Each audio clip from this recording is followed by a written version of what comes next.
Yo, what is up guys, Grim here, and in today's video I want to share with you guys how I made my first 200 divines in the Necropolis League here. I'm going to go over all the strategies I used, and I'm going to tell you guys exactly what's going on with them, pros, cons, and how much I paid for the materials at the time, so you guys have a bit of a reference on whether or not you should try them. Now I'm not going to claim that any of these strategies are the absolute cream of the crop premium best strat out there, because they haven't really been optimized yet. We need data, we need to test stuff, and we need to really understand what is getting produced by every single strategy here. But I think they should be pretty decent and a good starting point here. Okay, so there's three main things that I want to talk about as well in this video. And the first one is going to be all of the changes that we've been experiencing in the Necropolis League. So if you guys didn't know, Endgame has basically been turned on its head. The economy is very wonky, and a lot of the things which were previously exceptionally powerful are now less so, and things which were previously unthinkable to farm are now some of the best things to farm. So let's get into that first and foremost. So there's a few different components to this. The first thing to note is, of course, the passive tree here, the Atlas passive tree. Literally everything is now free. You can get pretty much every mechanic at 100% with the exception of Heist. This is a huge deal, as it's going to allow you to basically run very low investment strategies without the need to guarantee anything with Scarabs. So a lot of the rusted Scarabs basically almost have no purpose. But this opens up a lot of interesting different strategies that can be farmed and a lot of low investment farms that can be done. And I'm going to talk about one of those first off in just a second here. Now, the second thing that happened, of course, was the complete overhaul, rework, and in the eyes of some, nerf to Scarabs. Now, in my personal opinion, they are stronger than before, but some people are not convinced that's the case, primarily due to their scarcity within the economy. But I think that'll work out in due time. But it goes without saying, a lot of our usual strategies are a little bit changed or a lot changed, and a lot of the new strategies that have been produced are as a result of these Scarabs. So it is definitely the wild, wild west in terms of that. And you'll be seeing a lot of those Scarabs featured in what made me the most money in just a few moments here. Now, the final one here, which is probably the most controversial of all, and the one which we know the least of all about, is that GGG actually did rebalance a lot of the loot in Endgame, and specifically in accordance to a lot of League mechanics. So, for example, Legion took a large amount of adjustments to its loot table on a number of things, like the amount of stacked decks that drop from divination itemized rewards, like from, the icons on the guys, the war hordes, from diviners incubators. Those all got heavily modified in the downward direction. So that is a little bit interesting to find. That was not even listed in the patch notes there. But nonetheless, that is how it is. And Legion, as a result of that, is a little bit less juicy than we expected going into this patch. And even I expected. In addition to that, some Scarabs that we thought would be a certain rarity are definitely not. A good example of this is the Chayula Dreamer Scarab here, which looks like a traditional polished Scarab, and you would think it might be by its effect here, which doesn't seem too outlandish because we had this on a compass before, but it's actually rarer than some winged artwork Scarabs, which is very, very disorienting. So just because the artwork is polished doesn't mean anything at all. So overall, that has also been a bit of a weird thing here. So there's been a lot of weirdness going on overall is the way I would state it. And then of course you've got all of that on top of having a bit of a confusing league mechanic, which is prone to one-shotting you and also has a lot of its secrets buried within a lot of, kind of crazy ways to play it. Like, I know a lot of people are putting in hundreds and hundreds of maps per hour just trying to get like specific outcome modifiers, and it almost does feel like the mechanic is kind of balanced with that in mind, which is a little bit wild, but we'll have to see exactly how that plays out. There's a lot going on in this league. There's a lot of different moving parts, and the way they all interact with each other is just wild. So let me give you guys the actual lowdown here on all the strats I ran and exactly how much I hope you could make from them. Alright, so let's go. First and foremost, I got to tier 16 maps, I got all my favorites done, got all of my points unlocked for the most part, and we wanted to get started on something which we knew was good to get our initial seed money. And that first strategy was, as I explained and planned in a separate video, was going to be Legion. So we got into the dunes, we got our favorites locked into dunes, and we had one on Toxic Sewer, and this exact configuration here, and we went ahead and tried to buy some Legion Scarabs to get started on the old favorite. But on day 2, when I was attempting this, there was no Scarabs to be had. No one had any Scarabs to sell, and the ones that were being sold in singulars, and they were very expensive. So that made the first problem pretty apparent. But it was okay. I basically ran this exact tree here, Legion with, Red Boy and, Nico and Shrines, but I ran it with Kirak and no Scarabs. And I just did Alch and Go, 2 Legions per map, and I made pretty good money. Overall, you really can't go wrong with it. You're investing 5C on the Kirak map device for Legion, and you are getting 2 Legions, basically, every single map. You cannot run out of map sustain, and you're going to be making a ton of currency.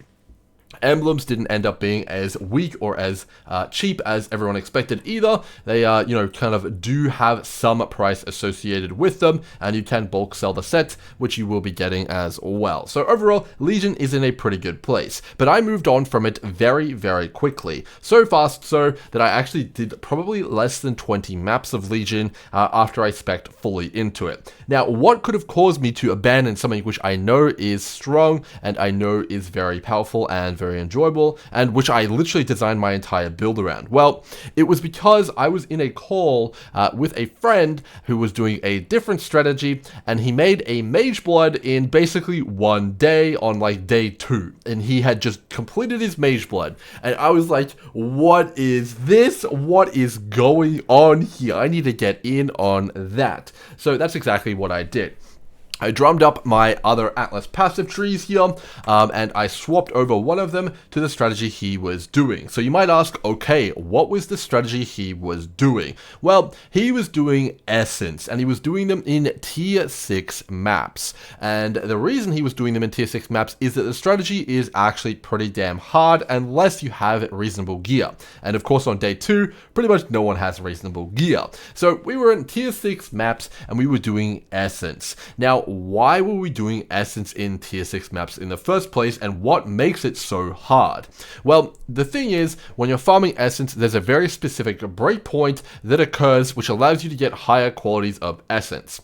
So on tier 5 and below maps, the maximum Essence you can get is Screaming. But on tier 6 and above maps, the maximum Essence you can get is Shrieking. And that is why we were doing it on tier 6 maps. But why were we not doing it on tier 16s? Well, the reason for that is this node here, Crystal Resonance. A map boss is granted a random essence modifier from any imprisoned monster slain in your maps. Using Remnants of Corruption, gives it another effect, which is not relevant here, so we're not going to go over that. But overall, this is why, because every single essence you click, the map boss will gain one of those essences and have it on them, which essentially means you're getting, a portion of your essences again, which is great, but it is going to turn your map boss into essentially Thanos. He's going to have like a ton of essences on him, and it's going to be really, really hard to deal with him. Now, the really good thing about that is we can go to tier 6 maps and just smash and bully some yellow tier map bosses, which makes this node a lot easier to deal with, and without this node, you're getting substantially less loot, and you're not able to take advantage of a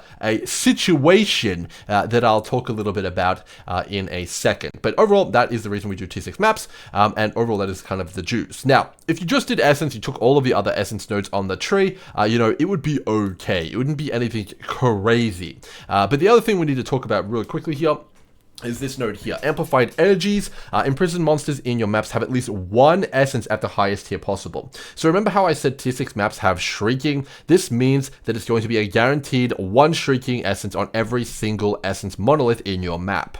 Now, why this is important is going to be when we get to the Scarabs. Every single map that my friend and eventually I ended up running used the following Scarabs. So the first one you need to use is Essence of Ascent. Essence Scarab of Ascent here.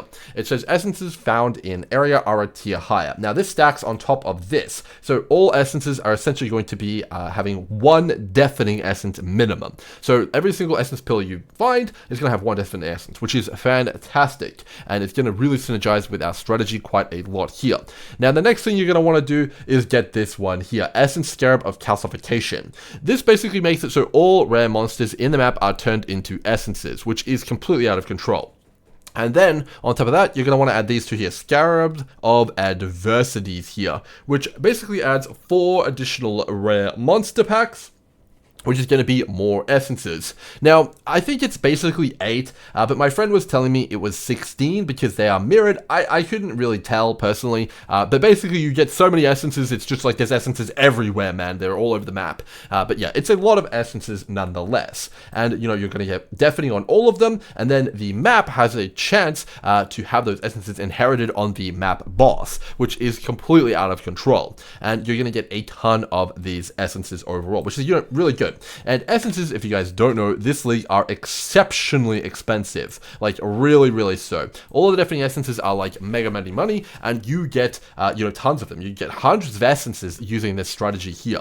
Now, the thing which made it so broken on day 2 is this essence Scarab of Calcification was, you know, not expensive. It was like, you know, 30 or 40 C. You know, it very quickly went up as people bought it, but it is, you know, wasn't expensive. And the essence Scarab of Ascent was also not that expensive. So you could run this strategy with ridiculous margins, which was part of the reason that I was able to use this strategy to make 10 divines in 1 hour on day 2, which, you know, obviously is absurd, and I was able to buy a bunch of upgrades for my gear. Now, you might be thinking, okay, you only made 10 divines. Why don't you have a mage blood like your friend? Well, by the time I had got to it, the cat was kind of out of the bag, and a lot of people were already doing it. The essence Scarab of Calcification was already like 80C, and overall it was definitely not as juicy as when my friend was doing it for the entire day before I got to it. And there was a second reason for that as well, and that is that essence with one of the nodes on the tree, in my opinion, is currently bugged.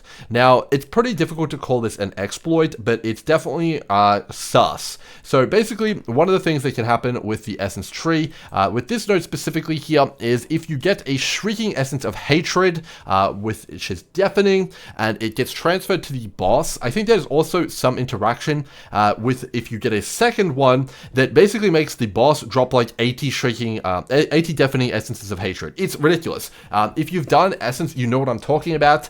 It feels like a bug. It probably has to be a bug, but it's not really exploity because, you know, overall you can't avoid it. Just by playing the lead mechanic, you just end up with them. There's no way to avoid it. It's also not forcible. You can't do every map and get the bug every time, but it is there, and when you do get that, you make like 4 divines, right? So it is pretty crazy, and I was feeling a bit weird about it, so I decided to drop essence, move on, but, you know, of course, you know, it is completely broken, and the bug is completely broken as well, because you can change them with harvest into the other more crazy ones, so hatred will never be worth nothing. So yeah, that is essence. That is the setup here. Calcification, Ascent, and 2 adversaries. It's probably still insane money, even with the prices of the Scarabs. That is how to do it. So I moved on from that. I was feeling a bit weird, and I went back to my Legion strategy here, and I started buying Scarabs because they were now available, and I had some money to use. So I did Legion for a while, but I wasn't really making the money I wanted to. I still saw a lot of people making more money than me, and also I was, you know, kind of a little bit bored of Legion since I played it so much. In addition to that, I wasn't really having too much fun with the, you know, the kind of nerfs. At the time, I was a little bit like, oh man, why did they reduce my Legion loot? So I was looking for something better, and I definitely did find it. So after I gave up on Legion and I looked for something new, I came across Strongboxes. So Strongboxes, in my opinion, are some of the most powerful Scarabs in the game right now. They are absolutely out of control. Okay, so Scarabs, what's the go with Scarabs of Strongbox here? Well, let me take you guys through it here. That's actually the wrong one here. This is my Strongbox tree here. You guys can take a photo of that if you want. That is the exact tree I used. And the whole idea behind this tree here is to use Strongboxes, get as many Strongboxes as possible, and juice them up as much as possible, and, you know, like kind of get as many like good stuff in it. Now, what I ended up doing was using this Scarab here, the Strongbox Ambush Scarab of Containment. This is essentially Monstrous Treasure, and if you guys don't know what that means, it essentially adds 30 to 40 Strongboxes to your map. I was doing this on Dunes, same setup as my, you know, kind of Legion. I had 11 Dunes and 1 Toxic Sewer, and I was basically using this Scarab in combination with this one here, which gives you a 15% chance to reopen Strongboxes. This one here, which makes all of the Strongboxes in the area a more rare variety. And this one here, the Ambush Scarab of Potency, which makes all of the explicit modifiers on Strongboxes 75% higher. Now, let me take you through all of the craziness with this strategy and why it ended up being so broken. I had no idea it would be as broken as it actually ends up being when I tried it out, but this is actually how I made pretty much all of my money. I bought the Headhunter with it. I got everything with Strongboxes basically, and it was kind of my version of Essence, although not as broken as Essence. So this was really cheap when I got to it, but let me quickly explain how it works. So the first reason it's so crazy is going to be the Scarab here, Ambush Scarab of Discernment. So when you have Strongboxes in your maps, you're generally going to get really bad ones like armorers, gems, just complete garbage, which don't really drop anything worthwhile at all. But very rarely you can get stuff like the Cartographer's box, the Diviner's box, and the Arcanist box. Now these are the really good ones, but they're still pretty damn rare.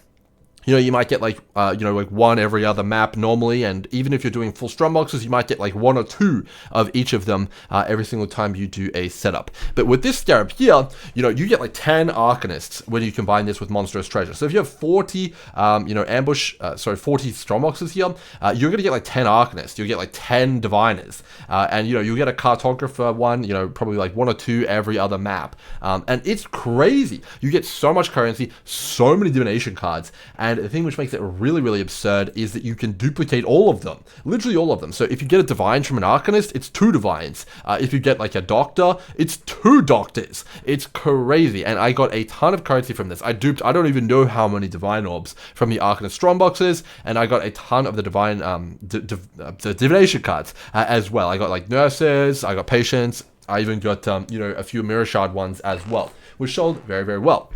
And of course, that is just the beginning, because there is something even more crazy, which you guys need to know, and that is this one here. 15% chance for Strongboxes in areas to be openable again. Now, you might think, okay, so you have 15% more Strongboxes, right? Because some of them will open twice. Well, first and foremost, it stacks additively with the nodes on the tree. So it goes up to 25 thanks to this, and then you get another 4% here, which is, 6% here. So that's 16 plus 15, 31% chance, which is exactly what it is in game. If you hit tab on your map, it'll say 31% chance to open Strongboxes again. Now, the reason this isn't just 31% more Strongboxes is because you can reopen an already open Strongbox. So let's say I open a Strongbox, I roll the dice, I get the 1 and 3, I get to open it again. Now I can roll a 1 and 3 again, and then get it again, and again, and again, and again. So I've sometimes opened up Arcanist and Diviner Strongboxes 6 or 7 times in a row.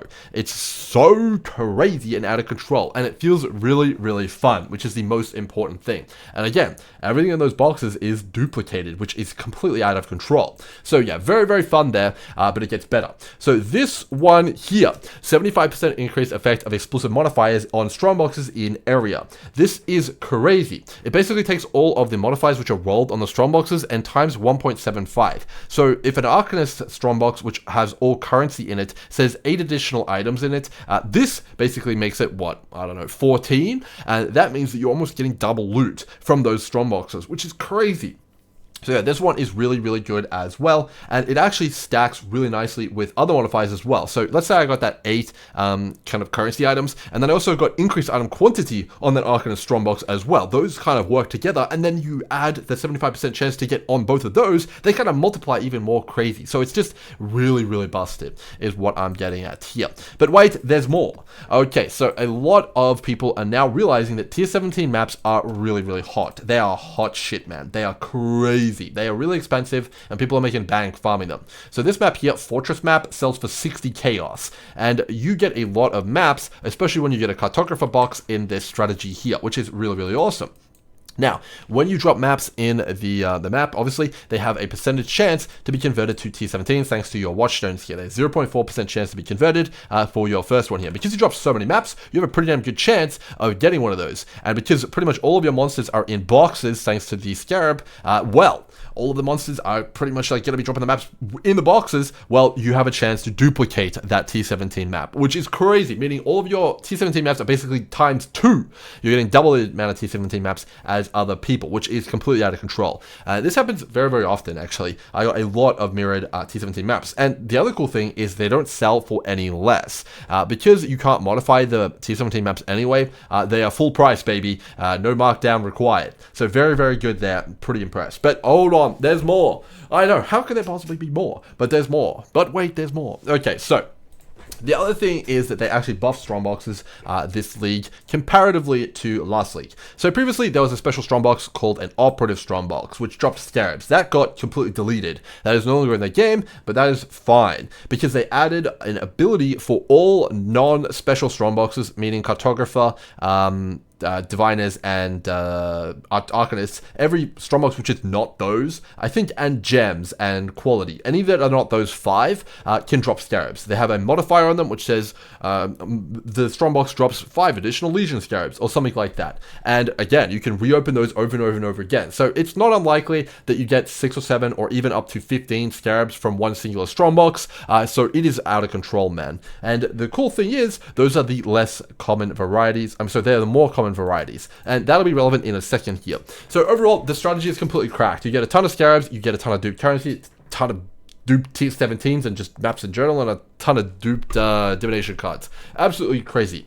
Now, of course, here's the bad news. So while I was running this strategy, more and more and more people started to catch on, and of course, that means everything goes up in price. So when I was buying these Scarabs here, they were 30C in bulk.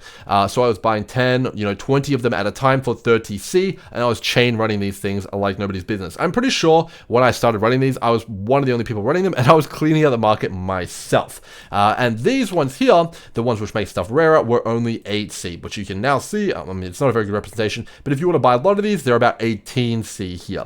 Now, the other 2 Scarabs are fortunately still very, very cheap, but overall, it is much more expensive to run this strategy here. Now, I still definitely think it's worth it, but it's going to be a lot more hit or miss in terms of what you get, because unlike other strategies, this is a bit of a gambling strategy. You're pretty much guaranteed to get Scarabs and some amount of bubblegum currency from all of your Arcanist Strongboxes, but you're going to be relying on getting the Tier 17 map dupes, the high divination card dupes, and also the divine dupes in order to make the big profit like I did in the end. So you've got much higher expenses, and you've also got to still get those divines. So that is a bit of a downside. So that actually started coming into play for me even as I was getting towards the end of my 200 div grind. Well, it wasn't 200 divs, I'll get that in a second, but towards the end of my Headhunter grind here. And prices started going up, and I was like, oh man, I don't know if I'm making much money anymore. So I decided to swap my strategy over to one over here. So I decided to go a little bit more low budget. I decided to use 2 Ambush Scarabs, which gave me 10 Strongboxes, on top of Kirak, which I think gives 5, which is 15, and then 1 from the Atlas passive tree, so 16. So instead of getting the normal 40, I was getting 16, but I was still able to get the more rare varieties, and I was still able to make it so I could open them multiple times as well. Now, I didn't get the double explicit modifiers because you do have to use the 2 Ambush Scarabs here, but overall, it was still pretty good, and it's far, far more budget, and I actually don't have any issues with running this even at all the current prices which I am making this video at right now. It's still a very good strategy. You can still get tons of duped divines and divination cards and T17s. It's still a very good strategy. So if you are looking to run a strategy and you're looking to make money with something, anything at all, well, this is a reasonably good one. And if I couldn't run the strategy which I'm about to talk about in my next minute here, I would be running this still. It is very good, and I am a big fan of it personally. Now, of course, keep an eye on some of the divination, some of the Scarab prices, but I think it's still pretty damn good here.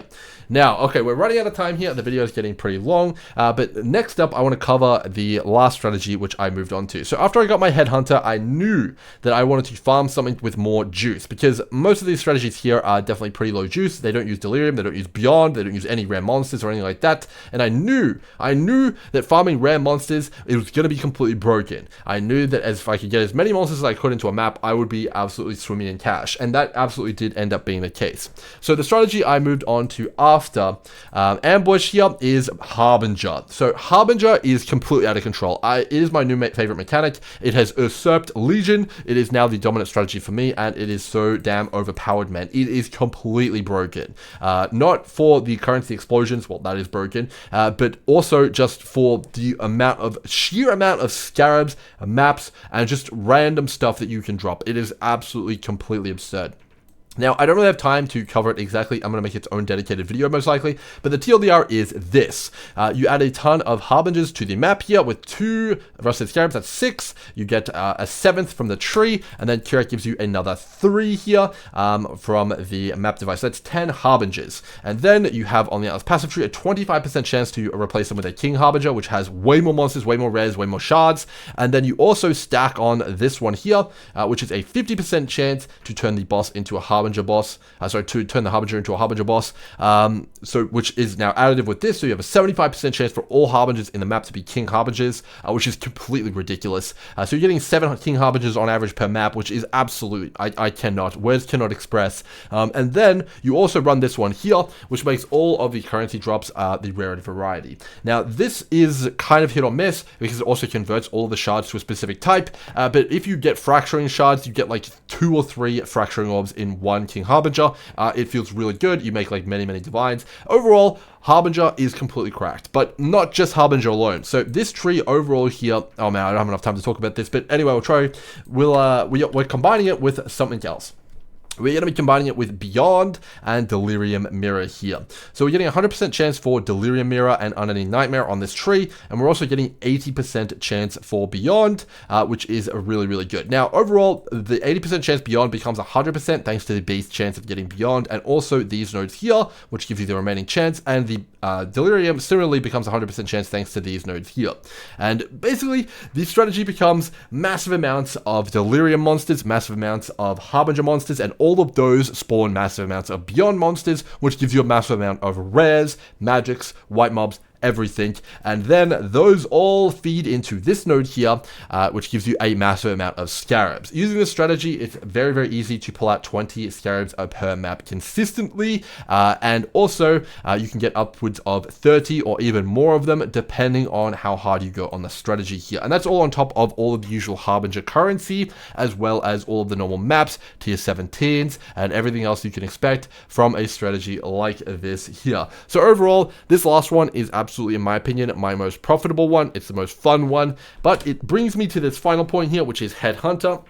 The only reason I was able to do this strategy, which is actually quite hard, is because I have Headhunter on my build here. And if you don't have Headhunter, you're definitely going to want to try it out, maybe on a friend's Atlas first, or, you know, kind of mess around with putting Beyond Delirium and Harbinger in there before you full commit to buying Scarabs and an Atlas and all sorts of stuff like that. So that's all I've got for you guys here. I'm going to do a 50 map test with this setup here, and I'm going to give you guys the exact profitability of it, so you guys can get a really full understanding of exactly how good it is. I'll also revisit some of these older strategies and do tests on these, so we have the exact profitability of everything, and we can understand exactly what the best strategies are in the long run. Hope you guys have enjoyed this video, even though it's been a little bit long. Until next time, cheers.